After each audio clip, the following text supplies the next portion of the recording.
তাছাড়া তার সঙ্গে সঙ্গে কালী পুজোর শুভেচ্ছা রইল। দিনের শেষ বেলায় আমরা নাটক নিয়ে এসেছি প্রায় 9টা। আমাদের নাটকটা একটু ইয়ে লাগছে, 1 ঘন্টা 10 মিনিট অনেক কেটেছি, অনেক কেটে কেটে তো আর কমানো যাচ্ছিল না।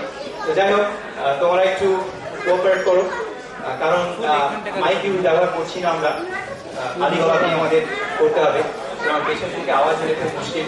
তোমরা একটু সহযোগিতা করো। নাটকটা এরকম, শিবরাম চক্রবর্তী কাহিনী অবলম্বনে সংসারে সুখ। কলেজ জীবনে গাছতলার আড্ডা, ক্যান্টিনের হইহুল্লোড়, তারপর সেখান থেকে অনেক রঙিন স্বপ্ন দেখতে দেখতে চাকরি জীবন। তারপরে কিছুদিন চাকরি জীবনে কাটানোর পর সংসারে প্রবেশ। আসুন চালু মুখার্জি সংসারে কি চলছে, কেমন শুরু হয়েছে তাদের দাম্পত্য জীবন, একটু উঁকি মারা যাক তাদের সংসারে।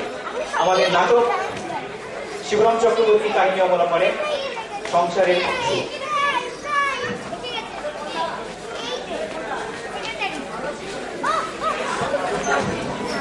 बच्चों